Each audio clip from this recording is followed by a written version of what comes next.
Up, everybody? It's Dr. Vibe here, host and producer of the award-winning Dr. Vibe Show, the home of Epic Conversations, and I'm the host of Epic Conversations, 2018 Innovation Award winner, 2020 Best Podcast News Award winner given out by the Canadian Ethnic Media Association. I also co-host and co-produce the only online show in the world for dads, fathers, and male caregivers that's sponsored by Dove Men Plus Care. And being part of that team, we've reached out directly and indirectly to over 400,000 dads, fathers, and male caregivers around the world. And as always, I'd like to say you're blessed, highly favored, a magnet for miracles, and a solution for someone's problem. And it's Black Canada Talking, where Black Canadians give their takes, their views, their points about local, provincial, national, and international subjects of interest to them. And we're broadcasting live on Sunday, June 29th. I feel a little bit bad that I brought on these two friends on the show today because the weather is so nice outside. I mean, it is so beautiful. I would say it's one of the nicest days of this year so far. It's warm, but it's not too warm. There isn't a lot of humidity. There's a breeze. Actually, early on today, I went out. I had some relatives visiting from Montreal. We went to a restaurant that had a rooftop, but they had the rooftop shade pull over, so we weren't in direct sunlight. It was so nice. So I'm full, but I'm going to get more full now from the conversation that's coming up, but that's all good. Looking forward to it, and hope wherever you're watching this, wherever you are, however you may be, whether it's live on repeat, I hope you're keeping blessed, highly favored, a magnet for miracles, and a solution for someone's problem. All right. I'm happy today because my reception is good with this new platform. It has its moments, but that is taken care of. And we've got two new friends coming up. And we haven't had a chance throughout my journey being online to talk about relationships that much, and especially from Black couples who are married, who are professionals, who are good people. And I spoke to the queen of the relationship a few weeks ago, and she goes, "Oh, maybe we should maybe do a conversation on this." Go, yeah. Let's do this. That's what we're gonna do today. We're gonna have two friends on today talking about Black couples loving first, lead with love, living and working together, and they're going to bring some unique perspectives, some great takes, and I'm warning everyone ahead of time, there may be a part two. I was told there may be a part two. I'm looking forward to it. What we're going to do is we're going to go right quick. We're going to go to a commercial. And when we come back, we're going to have Fatima and Ronald on with us. And we're going to lay it down when it comes to Black couples and Black love and Black relationships. So we'll be back in 30 seconds. What is up, everybody? It's Dr. Vibe here. These are two ladies. They're not all over the place. They're forward and they're straight shooters. I got to stand in front. No wonder people don't understand what the Democrats have been doing. That man lied 36,000 times, and we know this because you all counted it. This is part of the story that a lot of news outlets are not talking about.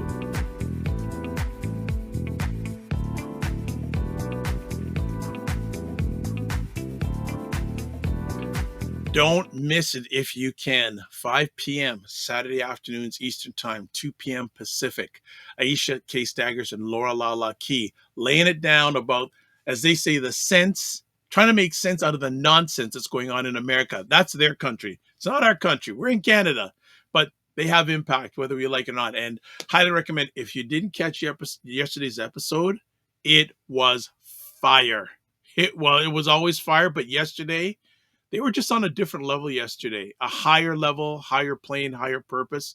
So strongly recommend it. So wherever you're watching this, check out the replay. Let's get to some housework. Subscribe to the Dr. Vibe Show on YouTube and hit the notification button. Like the Dr. Vibe Show on Facebook, LinkedIn, Instagram, X/Twitter, Blue Sky, and TikTok. Yes, we're on all those platforms through the team. Not me. Well, I'm just creating the content. They push it all out. Also, to advertise your business, product, or service on our show, please email me, dr.vibe at the dr.vibeshow.com. And then finally, cannot forget Dr. Tachi, who's the power behind Indie Soup TV. What's Indie Soup TV? It's an independent content creators platform that's on YouTube, which in 14 or 15 months has 25,000. You know what? I think it's 27,000 subscribers. which is crazy because realize only 4% of all YouTube channels have over 10,000 subscribers. Go figure. So she's doing incredible hard work. We're blessed to have some of our content or that we do on that platform. Also, I'm a member of the advisory board. There's a website. All right, I told you we had two friends on the show today, Fatima and Ron. So let's bring them up. We're going to have a wonderful conversation about Black couples loving, living, and working together. How we both doing today? Super. Go on. I'm super fantabulous. I don't believe it. Ron is the first time Ron said something the last 15 minutes. Well, you asked me a question, I got to answer. So good to have you both. First and foremost, I want to thank both of you for taking the most important thing in your lives, your time, to share with us today. And I'm happy that you two are chatting about this. I'm really happy. It's an area that a number of people think that it's not happening and it can't be done. But you're going to share with us it can be done, and it can be done, period. Not always perfect, but it can be done. It's being done. Exactly. It's being done. So let's get it started.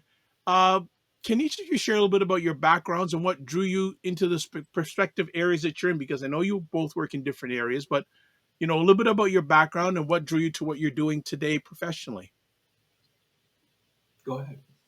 So I am an author, speaker, and a small business incubator coach for Sheridan Edge and other personal clients that I have. And what drew me to that was writing my book, Over the Wall. And Over the Wall is just recounting my life stories and the anti-Black racism, microaggressions, and cultural identity that I faced. And so I used those skills that I learned, life skills, life experiences, and I bring that to say, and my favorite quote that I created was, "There's hope for anyone at any time and at any age." And if you ask me who I am spiritually and energetically, I'm hope in human form. And so then I take that platform of being hope and then I give it back in my speaking engagements. I'm an international speaker. And also in my coaching, I give that back as to give people hope. So when they leave my presence, you're filled with hope. Love it. Love it. Thank you. Ron? I make music, and it's a little odd for me to talk about like the origins of that, because I've been making music in one way or another since I was a little kid. I used to beatbox when I was walking back and forth from school, and that just developed into songwriting and being a musician. And then I discovered digital music about 10 years ago, and I kind of fell in love with the fact that I could do everything myself and didn't really have to necessarily deal with a band and stuff like that, the old school way. Because when I was much younger, that's how we made music. We formed bands and we play parties and stuff like that, which is wonderful, good times. But to be honest with you, it can be a real pain in the arse. Yeah, dealing with people, right? Yeah, for real. Absolutely. But that's me. I just love making music. It's like it's a part of me. So there's no beginning to it. Nice. Well, if we ever get the opportunity of meeting, I hope I can introduce you to my dad, who is a member of the was it American Vinyl, the Vinyl Record Collectors of America Hall of Fame. Oh, no way. Yes, he is a true musicologist, and he's getting up there in age now. He's beginning to sell off parts of his collection, but one of his greatest joy in life is, other than his kids, is making music. And to date himself, he still has reel-to-reel players in his man cave. He had a man cave long before, and he has his Macintosh amplifier. Very nice. So hopefully we can cross paths with that, but that's fantastic. And thanks for a great kickoff. Let's get into a little bit. How did you two meet, and what attracted you to each other, both personally and professionally? Seriously though, we met in like junior high in grade 7 in Mrs. Kwan's, or is it Miss Kwan? Yeah, Mrs. Kwan. Miss Kwan's homeroom. And Fatima sat behind me, and she used to pick stuff out of my. I had a fro. I had like big hair, and she used to pick stuff out of it because I was a nasty little boy. And she used to irritate the crap out of me with that. But to be honest with you, I love the attention, and you have to understand. I grew up like I was an adopted child, and I got adopted into a white family in a white neighborhood, and she was one of very, very few people who were even close to like culturally or like ethnically like me. So I was just, I was like, this is amazing. And she had an accent because she's from Barbados, right? And back then she's like, she hadn't been off the boat for too long. So it was thicker. And I loved it. I just thought it was the most amazing thing on earth. I was like, this is junior high. This is puberty. You know what I'm saying? Like, she was cute. What can I say? So that's my take on all that. Anything you want to change? Because usually when a guy says the story, the lady needs to edit. But I don't know how much editing you're going to do from that. I'm not going to edit any. You said you wanted him to hear him talk. You hear now? You've unleashed it. So it's all in the book, and that's the recount of the story. Is exactly how he said it. He was the first friendly blackface that I saw when I moved to Etobicoke in 1979, and we were in Mrs. Kwan's class, and I did pick stuff out of his hair, and then one day he said, "Yeah, you need to stop that." And we used to walk home from school. Like it's really like, it's like one of those old school tales. Like we used to, every day we'd walk home from school, that kind of thing, and just talk for hours and whatever. Who knows what kids talk about? I don't remember any of it. Wow. Yeah. That is phenomenal. Ron, I'm going to put a request out to you if you can in the future. I'm going to ask a favor. I would love you to come back on the show and talk about your experience being adopted. Oh, I would love to talk about that. Yeah. I told you there's a part 2. Now you're up to part 3 and 4. Just that there. Both you are on. Ron, that's a whole other conversation itself, especially from a black male perspective. Yeah. Being adopted, because you don't get a chance to see that. We got a comment already in the house. Althea Cador says, love to see positive examples of couples building together and supporting the community. Love it. Love it. And producer Matt goes, your story is insanely adorable. I love that. Wow. We could go down the professional road now. Let's talk about Okay, let's talk about this. How do you balance your personal relationship with your professional lives, especially when both of you have such dynamic careers? That's a really good question.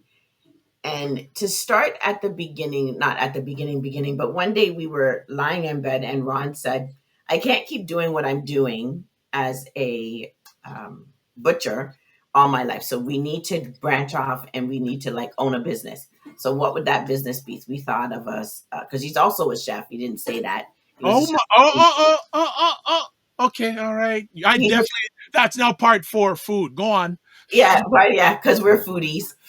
So he was a chef, and I said, okay, yeah, that sounds like a good plan. Let's do that. But then what am I going to do?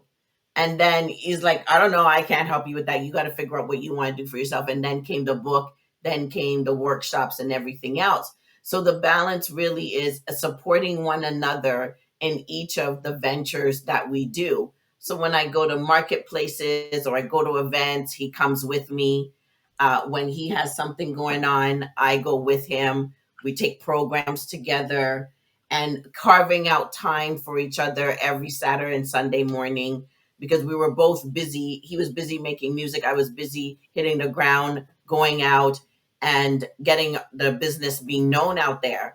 And so we had to decide what kind of time are we going to spend with each other and for each other and with each other. So we do Saturday mornings. We do that. And then I try in my schedule not to book anything from 3 to 5 when he comes home, so we can talk about our days. We could play the word game or watch the kind of silly shows that we watch that takes us away from reality, which would be Young and the Restless, Oh, uh, come on. the Come on. court. What that court show? There's a court show. Hot Bench. Hot Bench. We watch Hot Bench. Yeah. We watch Hot Bench. There's a couple of other ones that we watch, or we just sit and we talk about our day or talk about what's going on. But that's how I help to create the balance. I don't know what you want to say. I mean, that's more or less it. You know, we respect each other's space, and for me personally, if I have the chance to hang out with Fatima, I'm going to hang out with her. But she's very understanding if I just can't do that because I've got things to work on, and I am very understanding of her of her space and her the things that she does take up a lot more time with other people. I mostly what I do by myself. So she's out of the house a lot when she's promoting her product and stuff like that, because I mean, it's a physical book. You got to go out and sell it. You got to do all that kind of stuff. So I don't get really I get freaked out about all that. I mean, she has a dream. I have a dream. We got things that we want to do, and I know that a lot of couples, I don't know whether that would go over so well. I mean, she's always talking to people. She's always on the phone, and I sometimes wonder whether in some relationships that cause a problem. It doesn't in this one. So, you know. Out of curiosity, where did you both get your foundation about relationships? Where did you get that? That's an interesting question. I'm going to say the foundation came from a course called Landmark. And Landmark is a personal growth and development course. Mm-hmm. And I did it first. And then when Ron came into my life, he did it and did it's called the Curriculum for Living. And in Landmark, the thing is one of the pillars that they have is listen for and reliably deliver that which is important to someone. So it's always listening for what's important for Ron, what's important for me. It's also the communication. I was committed to our communication not being very good in the beginning, a lot of yelling, a lot of screaming. But then I said, I'm committed to listen for what's beyond that. What's beyond the scream? What's beyond the yelling? Getting to the root cause of whatever the topic is, and then talking it out. So that's something that's been fundamental and rooted, is having good communication, talking about things, even though it's going to upset the other person. Just say, I need you to listen, or preface it, create context around it, because context is decisive. And so those to me are the kind of pillars that we have. And we've built together that foundation, because that's not existing in my family lineage.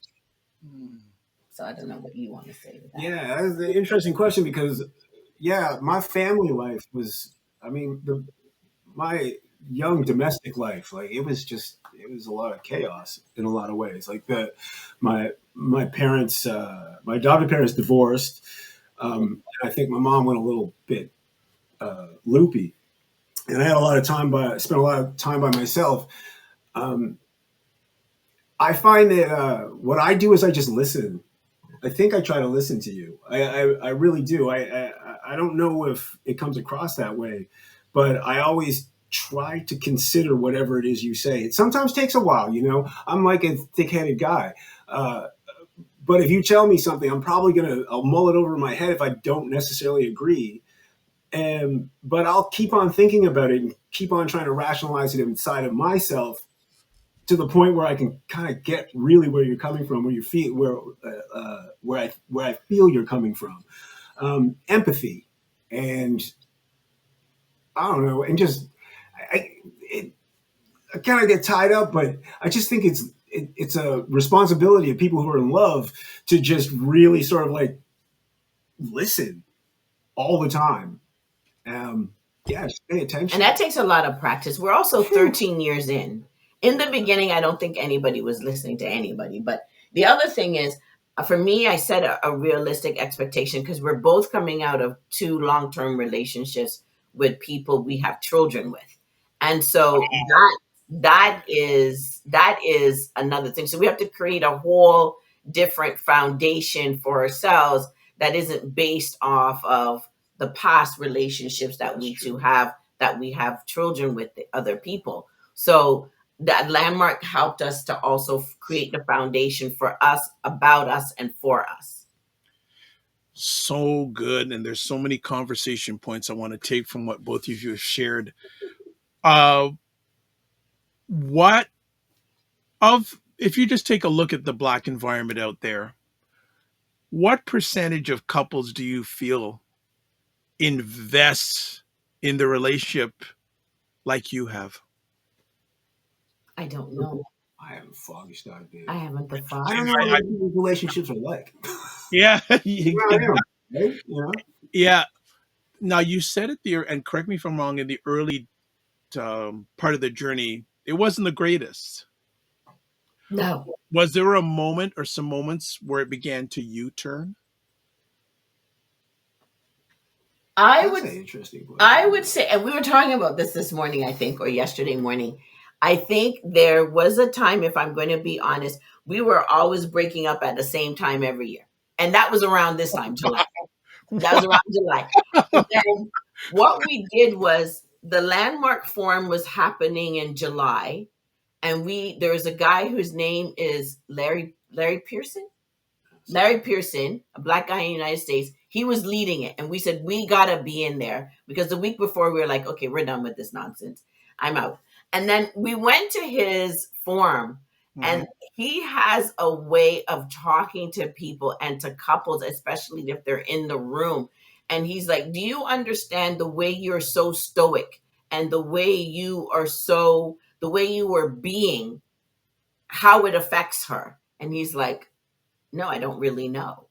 So he really had us see how we are being with each other when we're angry or upset. That doesn't allow for the penetration of love to come through, empathy to come through, communication to come through, because we're all about what each other wants in that moment. And that was like an aha moment and a turning point, because I don't think from then we've ever said that, okay, we're out. Right. That's for me.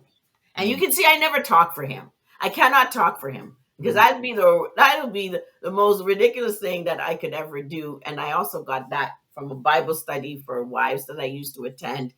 And the women were like, oh, you should tell him how to do this. And you should. I said, me? No. I cannot talk for him, feel for him, and tell him what to do. And they were like, oh, adamant. And then the one guy in the room said, she's doing the right thing. She can't do that to him.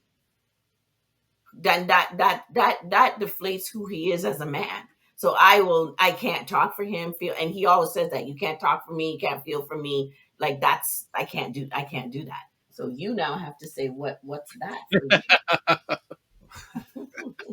What a lead, eh? Yeah, that's true though. A lot of that is bang on. That course she's talking about, that was a really good course. I must say, I learned a lot about myself, and the example Fatima gave was a really good one. I had no idea. I never really thought about how she perceives me, because I'm a kind of person who can just shut up, and it's not malice. If I don't know what to say, I'll think it over until I have something to say, or if I feel hurt or anything, I'll just close off. And I never really got the idea that just creates rifts. Like it's like I'm putting up a wall. You put up a wall, basically, it's kind of like you're starting a fight, right? Yeah. And so, yeah, I think that that had a lot to do. That course was actually it was really foundational in a lot of ways. We get along much better because we learned how to listen with, they gave us, it was like there's tools to listening. It's one thing to listen. It's another thing to have like a sort of like a framework to listen from, and to really find out what's in between the words that your partner's saying. And the context of which you're coming from. What does that mean? It's always like, what does that mean? One of the things is I have a face. I perceive that your face is saying this. I said, you got to ask me, what is my face saying? Maybe I got gut issues. Maybe I'm in pain. Maybe I'm thinking about something that has nothing to do with you. So you always need to ask me, what is my face saying? You can't assume it. And I got to realize that my face belongs to him or whoever it is that I'm speaking about, because I can't see my face. It's good. Where would both you be if you didn't take that course? Not here sitting talking to you. I mean, who knows, right? No, seriously, though. I gotta say this, though. I gotta save that clip. That was a great moment.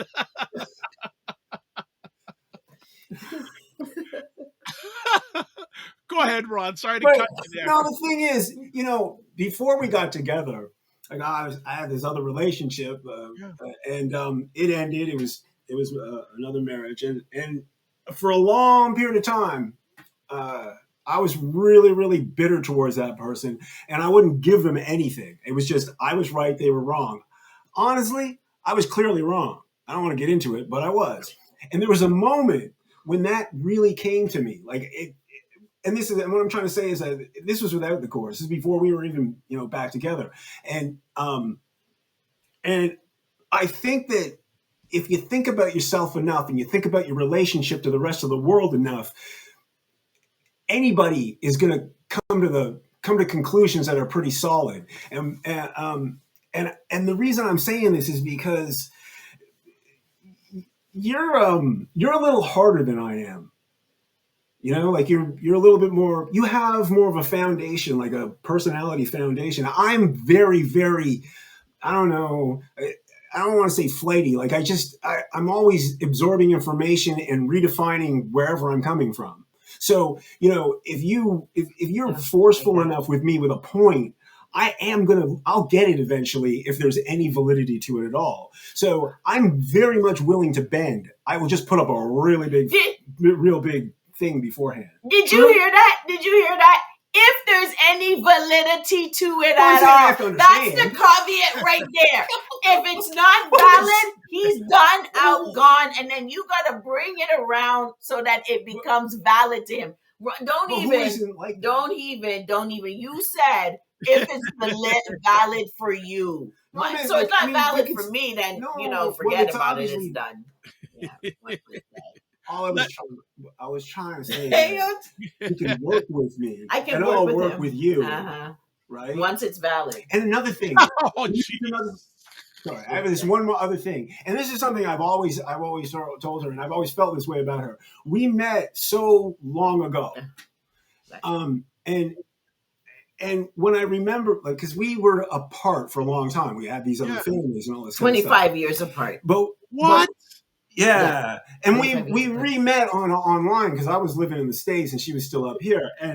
And so, but as soon as I saw her face come up on Facebook, I was like, oh, because all I could think of was, this was my old buddy from back in the day. I had never, like, honestly, she's one of the few people, if maybe the only person in this world, I can honestly say, she's never screwed me around. Like I have no ill will towards her. So she's a very special person to me that way. So I give her a lot that I wouldn't, if I had another relationship, this relationship didn't work out for some reason.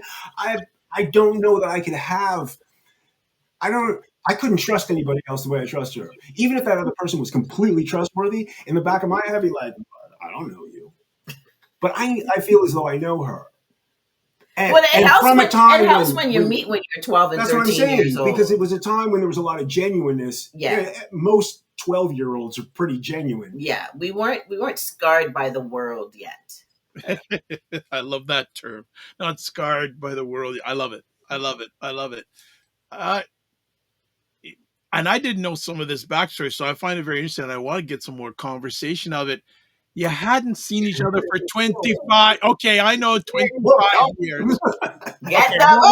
Okay, we're just taking little snippets. We're not going to get all into the book, but you hadn't seen each other for 25 years. Yeah. Yeah. That's a long time for real. Yeah, like it's a quarter of a century, family. Yeah. When did you know? and I'm going to ask individually, when Okay. did you each know that this was the right person and this is the right time? Listen, when I'm going to say this straight up, when her face showed up on Facebook, I was like, wow, because I was, I mean, I was in between relationships, like, you know, Yeah. I was at that, I was like, what do you call it? Fertile ground for a relationship. Or playing the field?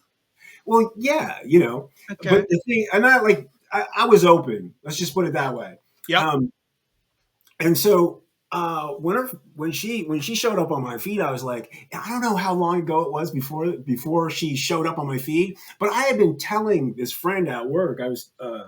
I said, dude, back in the day, I said, I can't remember why it came up, but we were talking about relationships or something like that, and I just said, well, yeah, there was this girl I used to know when I was in, like, you know, high school, because we did, you know, we met in middle school, but we went to the same high school and all that. Right. And I just explained that we kissed like this one time when we were back in the day, and it was an amazing kiss. You know, those kisses you have when you're really young and just like sort of What?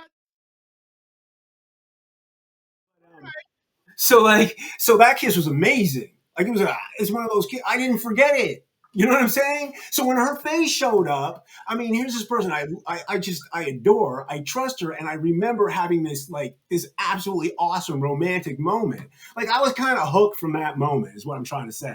I was like, well, you know, in the back of my head, I got to make this work. But I didn't know where it was going to go. Don't get me wrong. I'm not being presumptuous. I wasn't presumptuous, but you know, Lady. And so you just don't want to run with that answer. You just No, but like, well, there's an old song for the Music Man. It sounds like, Ron, you had whip appeal from that kiss. Oh, hell yeah.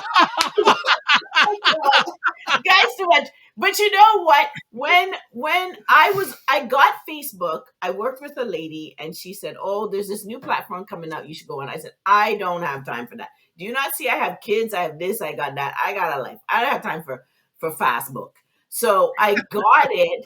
I got it with the intentions of looking for people in my life who I haven't seen in a long time, and I wanted to find them. Right. And Ron was one of them. So I kept putting it in, and he never came up. So then one day his face came up, and his picture was sideways. He looked like bald like he is now. He was kind of like he worked out, like, dang, you look good.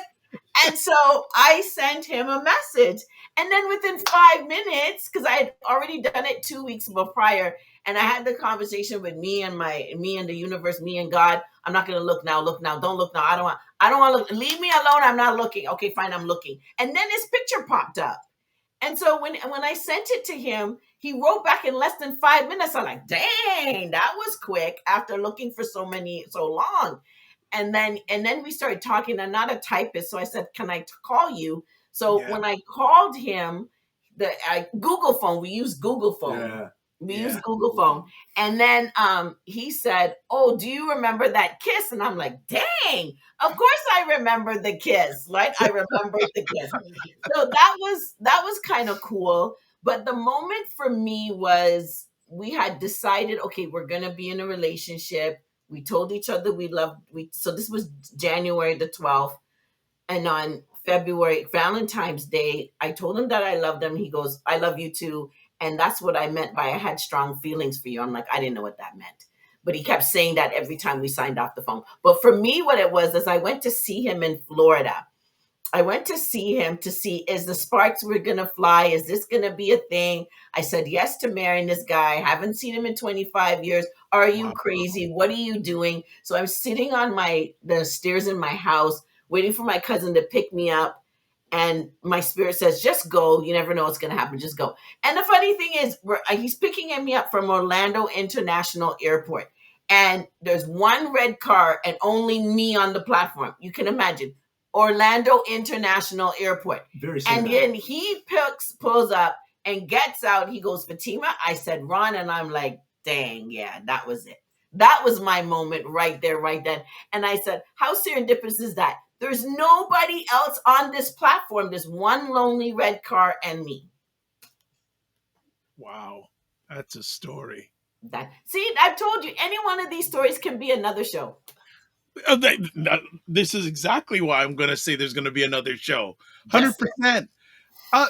Now, both of you have children from other relationships. Yeah. How, if any, was that a challenge, especially when you said we are for each other? Did you have to overcome some challenges in the early days, especially with that situation from both lenses that you're coming from? Good question. I would say yes. And I would say yes because when Ron came back from Toronto, I had set my kids up to say he's going to go stay with his family, not with us. But then it wasn't appropriate. There was no room for him there. And he came directly safe. So I got a lot of, pushback from my kids. I didn't think he was coming to stay here right now. Why is he here right now? Because they were like 12 and 14, something like that. They were really young. And so, there was that type of pushback.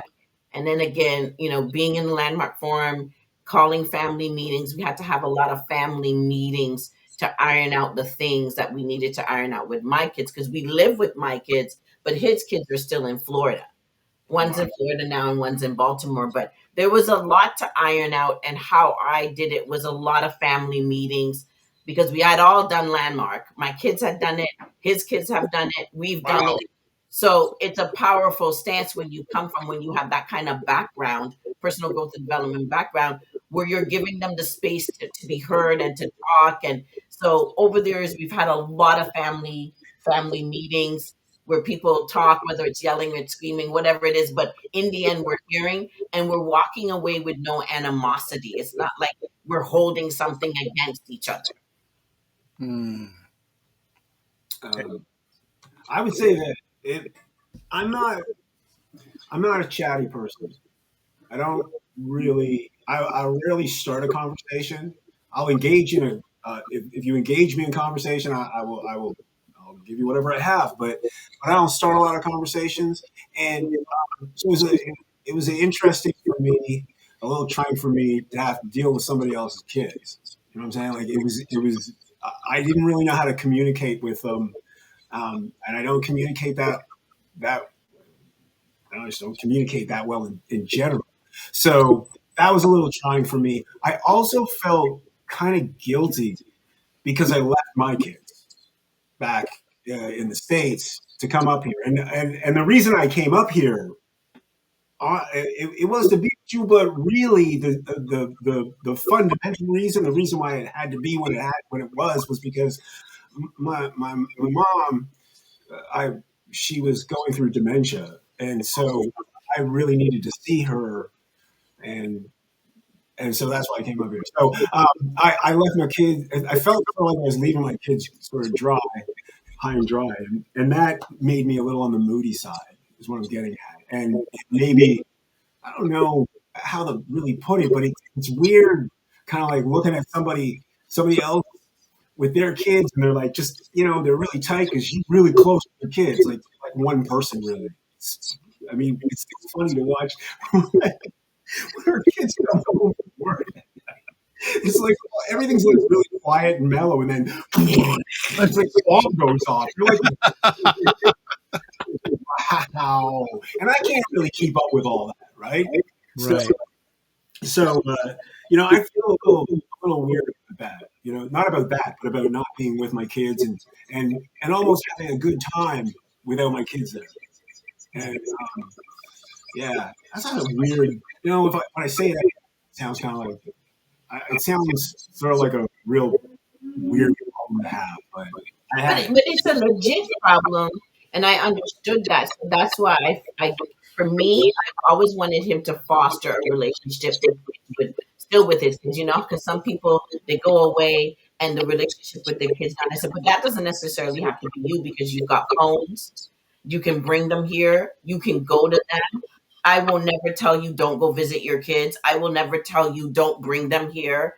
One of his sons stayed with us through the whole pandemic when they shut everything down. He was actually here visiting his dad, and then for reading week, and then he didn't leave till July. Wow. So it's not That's like awesome. I'm gonna say, no, he can't stay. You must take him back. Nah. Like, if that's your child. So bring him in. We all embrace. We get along. We do things together. Like I said, they did the landmark forum. Uh, not this Christmas, but the Christmas before, we went to Florida to be with them. Him and Ashton made Christmas dinner, and we just hung out, played Uno, chit chatted. It was a exchange gifts. So I really wanted to foster, because I had a step parent, and I wanted to do the opposite of what I experienced as a step parent, Got it. as a stepchild. Yeah. Wonderful. You know what? I'm just appreciating both you sharing, really and truly. It's for me, it's very encouraging, and I know for everyone who's watching this or listening to this live on the replay, this is a very the only thing sunnier than this conversation right now is the sun outside that I feel. That's the only thing, son. This is beautiful. This is beautiful. Let me ask you something with how have your career paths influenced or inspired each other's work? If so, how? Oh, well, I'm going to say this. I kind of get the feeling that I mean, I think you actually said this. I was the one who was like, yeah, we shouldn't. I mean, are we just going to work for somebody else for the rest of our lives and blah, blah, blah. And I was kind of like talking to myself in a way, Right. But Fatima took it like, she just went, she just, I don't know. You have to understand her personality is that if she gets it into her head, she's going to do something. She just makes it happen quickly. She thinks in a very concise way, and she has the ability. They used to say this in that course. If you're going to do something, if you're going to take a course, you should do the course the way it was intended, the way it was designed. And this is something she's really good at. It is something I am terrible at. So it took me a while to sort of find my footing as far as like, just what am I going to do? I love music, but I love cooking. I thought, I could do that kind of thing because for some reason at that time I felt a little closer to cooking than I was to music, even though music's kind of a part of me. And I didn't really understand how I was going to make money in music because I was getting older and all that kind of stuff, blah, blah, blah, blah, blah. But she really, she was on fire. She still is. And she inspires me all the time, to be honest with you. That's the truth. I love doing what I'm doing, but she inspires me.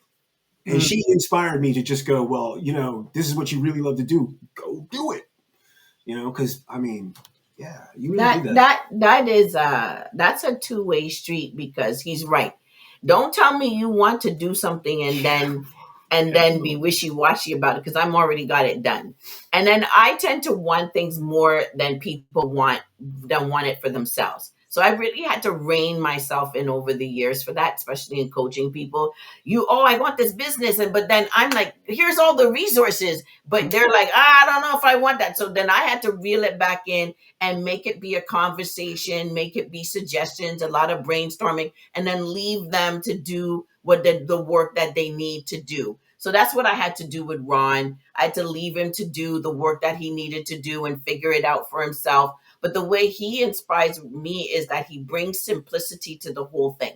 So I had a website, he had a website. My website, you could read for days and hours, and like it just goes on with the reading. And then when his came time to do his website, he's like, too much reading.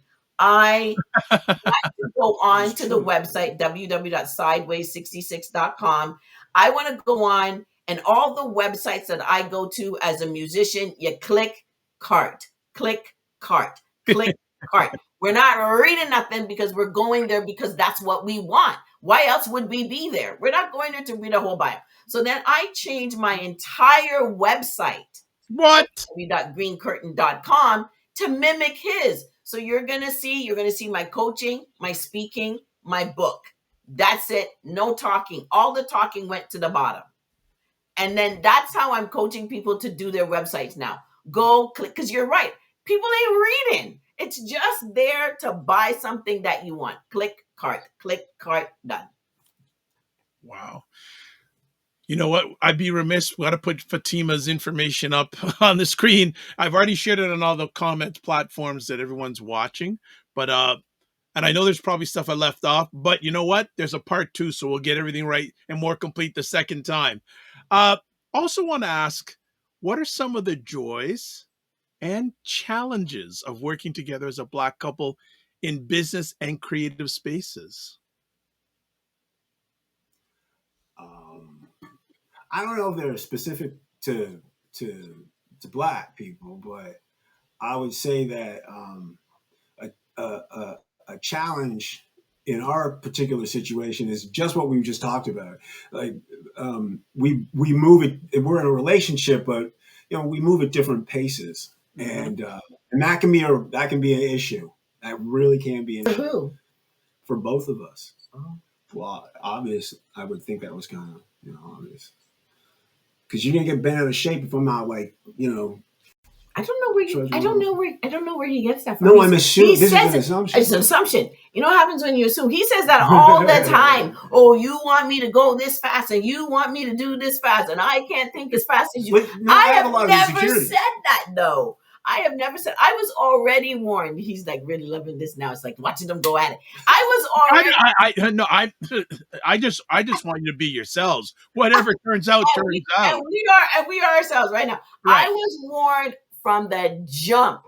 He's not going to move as fast as you are.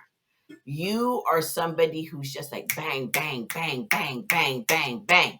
And that's my years of training in IT and help desk.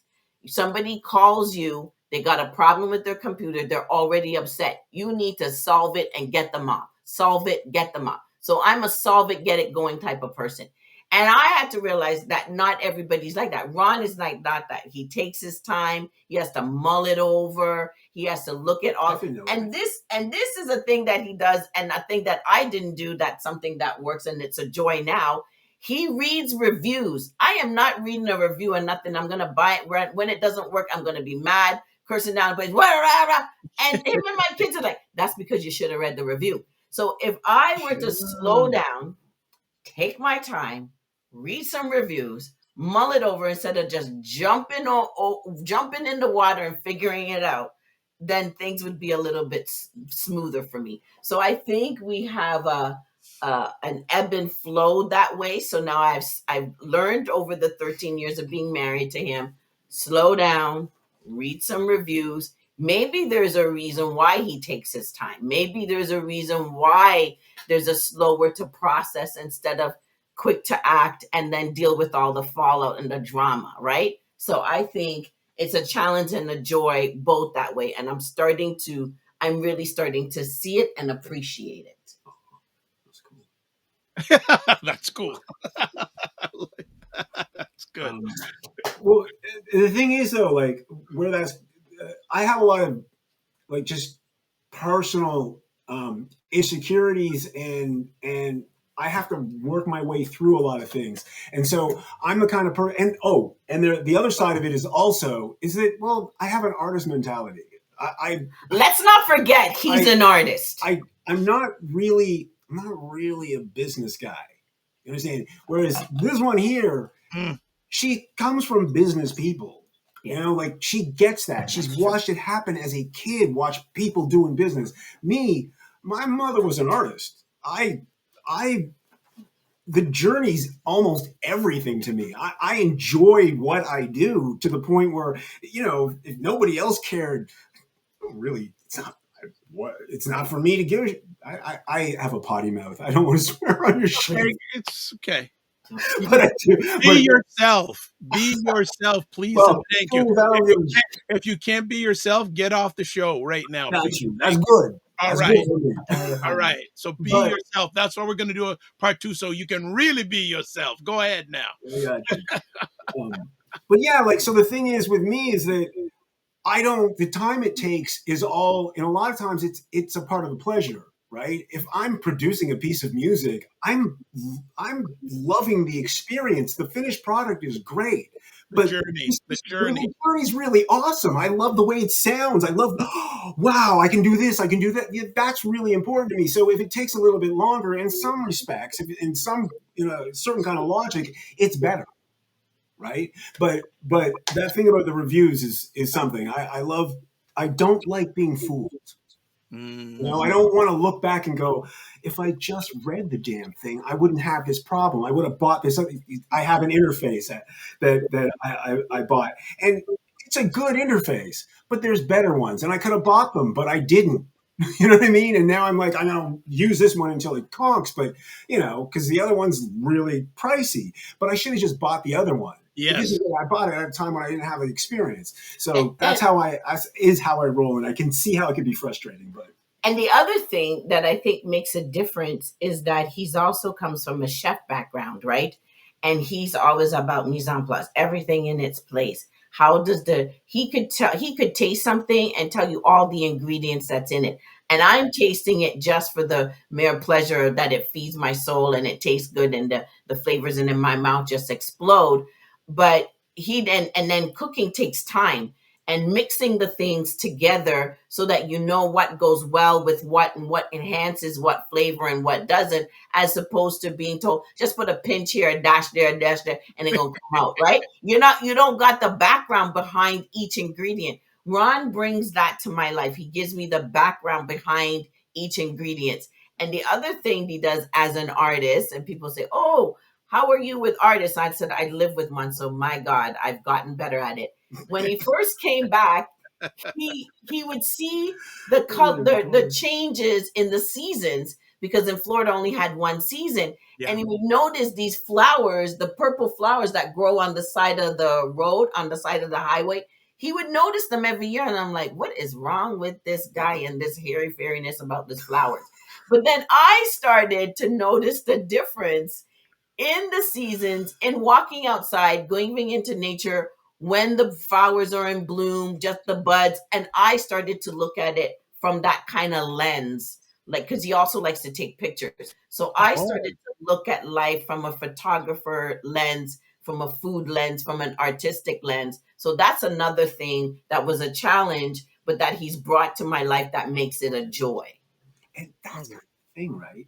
The challenge is, in this particular relationship, they always end up being really beneficial because your ability to stay on task.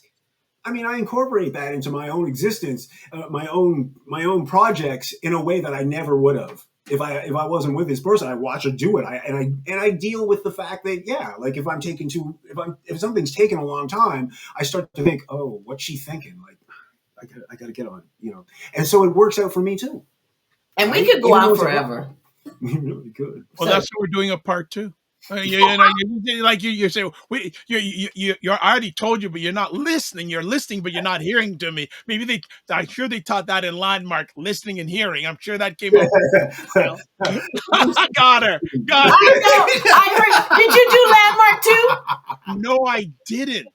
Did you know about it? Did you hear about it? No, lots and lots about it, and a lot of coaching clients I have done it. It's a great program. I don't know what it's like now, but it really changed my life in a big way.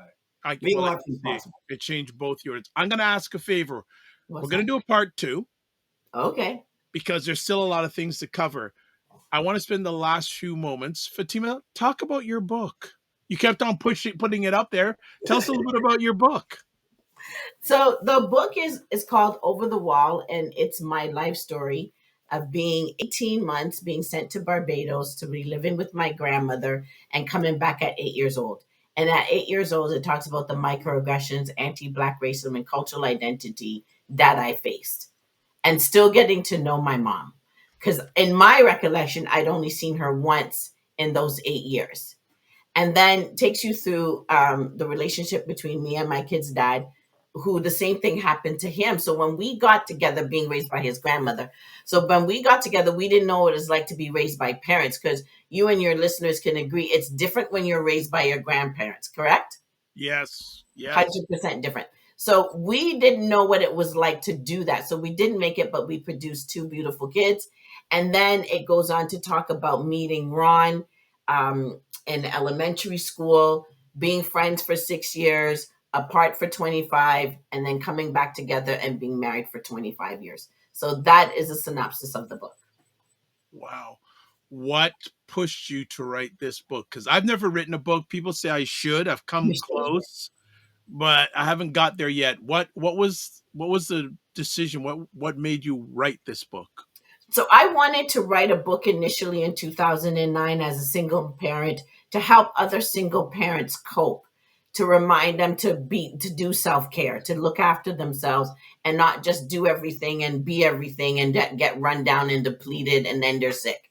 So I wanted to do that. But then I met a ghostwriter and she said, your story is really powerful. You should switch it to your story. And then having the conversation with Ron, with he wants to do a business, he could do the cooking, he could do music. And what am I going to do? I didn't know what I was going to do, but the book was the thing that I did. Wonderful. Wonderful. Is there another book in the making? I have it's called Messages of Hope. So during the pandemic, I took words and I broke them down and turned them into an inspirational message. So right now, in the middle of formulating that, it's 3 volumes, putting it together, and I want to have it be done by the ending of this year. All right. We'll leave part 1. I'm going to ask one more conversation piece. What suggestions would you like to give to 2 groups of people? Actually, 3 groups of people I'm thinking now. First of all, those who aren't, or maybe 2, those who aren't married, who are Black and want to be married.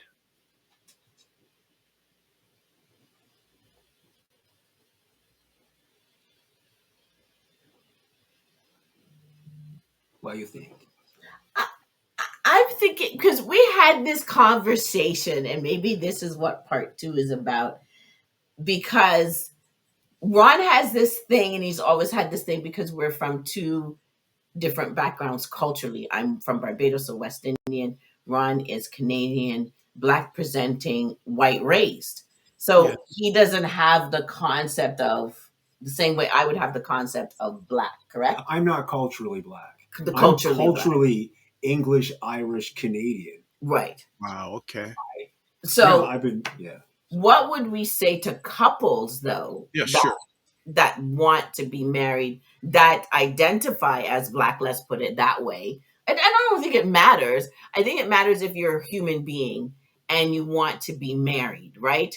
And if there's a thing that the difference in culturally different artists versus non-artists or whatever that is, I would say to those people, you got to know yourself. You got to know yourself, and to thine own self be true. Be true to who you are. And just like you've been saying to us this whole time, be yourself. Don't try and change yourself I can't change myself to be like Ron, because it would be impossible, because I wasn't adopted and I wasn't raised by somebody who didn't look like me, didn't sound like me, and wasn't me. So I can't do that. And it would be impossible for me to try to do that. It would just be weird, right? And if you are just knowing yourself and you are true to yourself, figure out what it is that you want, your likes, your dislikes.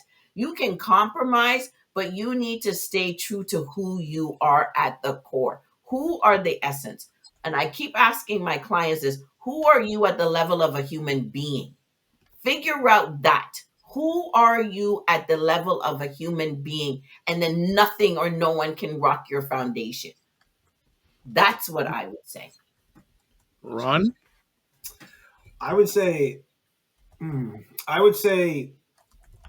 try to be understanding, and to realize that your relationship is between you and this person. I mean, we don't. I go on about this for a while, but there's something that really bothers me, is that there's just not that much community.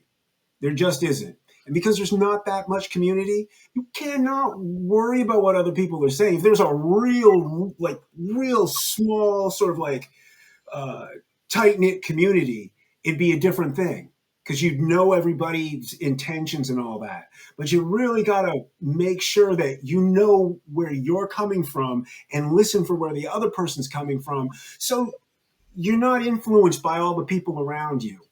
Because the people around you probably got ulterior motives anyway. And I've always had that kind of problem in relationships. It's easy to listen. Pardon me, I haven't. I've listened to other people's problems that way. I'm very introverted in a lot of ways, and I don't necessarily like. I don't have a huge amount of friends and stuff like that. But you can't let other people get into your relationship. It's important for me personally. Love it. Love it. Well, since Miss Driving Business Person, the way she is, we've come to the top of the hour, so we don't want to waste her valuable time, because it's so nice that you're you're in this country, because for a few months you were out of country. You were like not even in this country. So it's good to have you back. Thank you. I want to say thanks to both of you for taking the most important thing, your time to share with us. We have a whole other conversation still to come. And Ron, I'm not going to forget, we got to talk about the community aspect that you brought up. It's very, for both of you, I know it's very important. For me, it's very important. I know for many people listening and watching this, getting your perspectives individually and as a couple about the community, which is a word I don't use that often because I say there's more of a Black environment than a Black community. That will be for part 2. But I just want to say thanks both of you very much. If we could get Fatima's information back up on the screen, want to say thank you so much for taking the most important thing, your time to share with both of us today. And part 2, I'm already going to be bugging you after we finish. When are we going to book part 2? Because there's a whole section. But as always, don't just manage your time, manage your energy, and remember to give yourself grace. Be well and keep the faith. Thank you. Thank you. Ciao. We have to stay. I love it. I love it. Good stuff. All right, everybody. Great conversation. There will be a part 2, and I'm booking that right after we finish today, right after. So let's clean it up here at the end. If you want to get in touch, well, you know what? Not in touch with you. Subscribe. And if you haven't, subscribe to the Dr. Vibe YouTube channel. This is a perfect reason why. And hit the notification button. Also, like the Dr. Vibe Show on Facebook, LinkedIn, Instagram, X/Twitter, Blue Sky, and TikTok. Also, to advertise your business, product, or service on any of the shows I'm on, email me, dr.vib at the drvibeshow.com. Also, if you want to get in touch with me, my website, the drvibeshow.com, YouTube, Facebook, and LinkedIn, The Dr. Vibe Show, Instagram at the drvibeshow, X/Twitter at drvibeshow, and email dr.vib at the drvibeshow.com. You can also catch me on Substack at drvibe.substack.com/subscribe, and also on Blue Sky at drvibe.bsky.social. And you can watch replays of this epic conversation on the Dr. Vibe Show on YouTube, Facebook, LinkedIn, and the website. So as always, I like to say this: live your life as a dream. If you can dream it, you can make it. Sometimes you have to get small to get stronger. Block assumptions. They aim bigger, aim better, aim higher, aim wider. Love, faith, and respect. As always, don't just manage your time, manage your energy. Remember to give yourself grace. And if you're not making money, make history. But try to do both, and always make it better. God bless. Peace be well. Keep the faith. Walk good. And we'll catch you soon.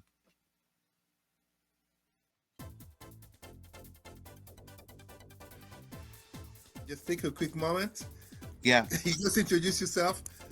Let Dr. Vibe welcome you into the show. As I told you, Dr. Vibe. No. I welcome. And really good to have you here. I didn't want to. You were on a roll. I didn't want to interrupt. You were on a roll, but in an award created by whites, dominated by whites, run by whites, and you're a billionaire, bro.